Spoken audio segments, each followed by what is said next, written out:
I'm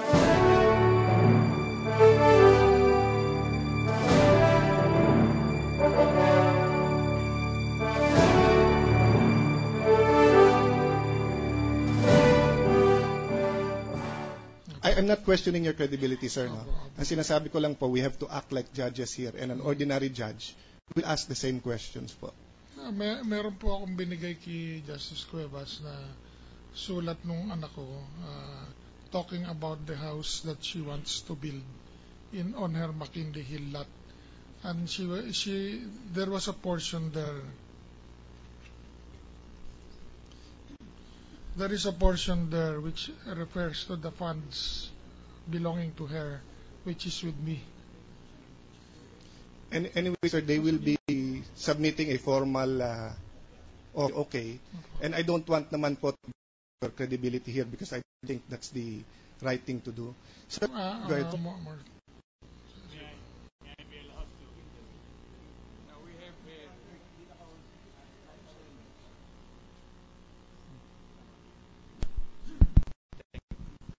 In this connection, Your Honor, may we be allowed to place on record that we have here presented by the Chief Justice a letter to him and to Mrs. Corona relative to this transaction, Your Honor, which we have earlier asked to be marked as Exhibit 269 for the defense, Your Honor. Is that and already marked?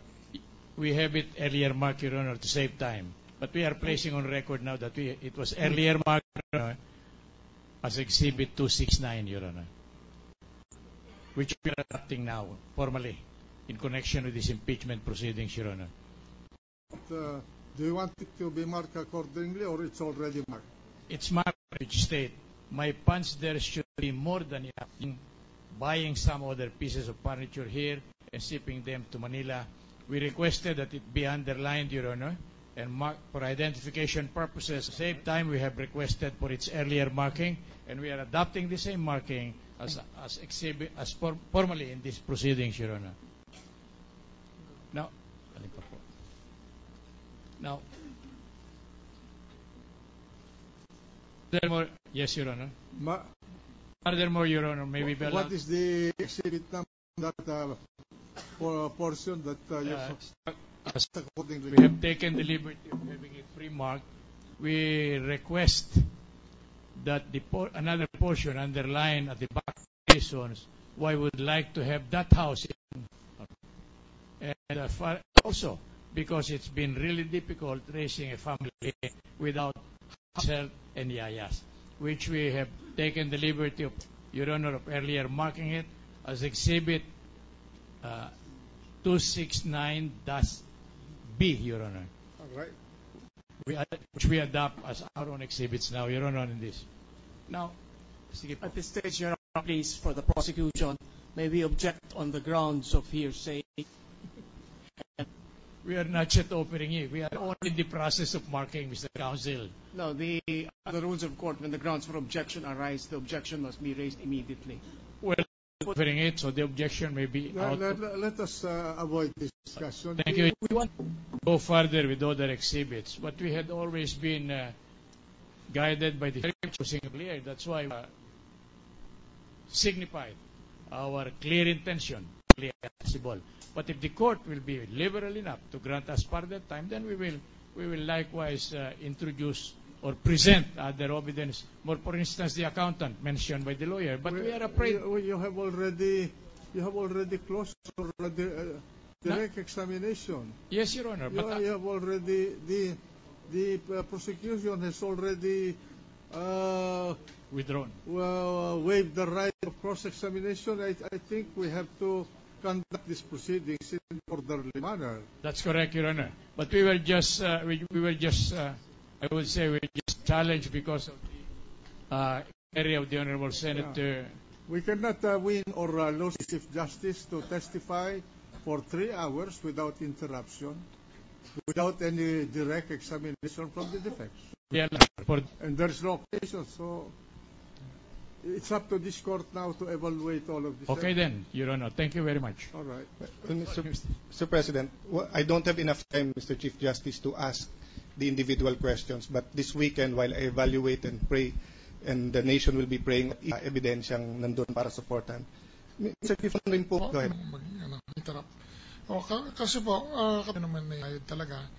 Tapos, meron po naman kasama doon sa pesos, yung interest na kinita noon for 11 years. Yun po, hindi, wala naman pa kaming papel na i-evidensya. Itong nagsicertify na ito yung interest. From common experience, alam naman natin na yung perang gano'n, kumikita po ng interest yun. Kaya, Opo. Yaon na rin pong pirma nyo yung waiver, and I congratulate. And actually, nadinig ko po yung inyong pahayag about the... well, Senator Ping and I have been consistent in the Arroyo administration, so what's good for one should be good for everyone. No? But since we're focused on this case, sir, yaon na rin pong pirmahan nyo. I would just ask po, are you willing to review kano laman? Opo. Magkano po ang... Sa umikit ko mo lang po ay 2.4 million liwanag yun, na hindi yun pinasok sa bangko ng $2.4 million. Yun po ay binili over so many years. At yung exchange rate po nun ay umpisa nung una akong bumili, tapos naging 4, naging floating rate po na mga, I think mga 590 yata yun, and so on and so forth. Yung lahat ng panahong yun ay by present standards, kasi yung binili yan over the years, gusto ko yun. At saka with that, sabi ko, yung paglalago niyan, years, na pinaliwanag ko naman po na simple yung buhay namin. Kaya there was hardly ever any time na nagalaw namin yung interest. Kaya parati pong nagkukumpan po lang yan. Ngayon, ako po ay nanggaling sa bangko. Alam ko, iba't ibang bangko, iba't ibang rates ang binibigay. Kaya yung makikita po ninyo, yung galaw niyan, kung tatawagin ninyo yung mga manager, gumagalaw po yung mga accounts. Ang interpretasyon po ni Ombudsman nun, fresh funds na pumapasok. Hindi po ganun yung nangyari doon. Kasi gumagalaw lang po yan from one account na mas mataas na interest pag maturity. Isa pa po, yung manager, wag naman, sabi niya, babalik deposit level nito, wag mo naman kunin lahat. Kaya minsan lumalabas, kalahati na. Tatanungin nyo, bakit hindi ko naman nagagalaw yung interest? So hardly nagalaw yung interest. Sapagkat po, aside from the fact na napakasimple yung buhay namin, meron naman akong current stream of for 45 years po, hindi po kami nakatikim na magbayad ng upa ng bahay or amortization on our house. Sapagkat po, yung tinitirhan po namin bahay na almost more than 40 years na po, ay minana ko lang po. Yung mga sir po, lumago yun. Thank you, sir, for answering that directly. For last question lang po. So, medyo lumilinaw po sa akin yung depensa ninyo from the properties pesos account and while we evaluate it. So, sa dollar account... Isa pa nga pala, nabanggit po ninyo ng properties. Kaya po kami maraming cash, napasadahan ko po ng Tuesday. Kasi buong buhay po namin, we have been married for almost 43 years now. Buong buhay po namin, wala po kaming nabiling malaking property o mamahaling property.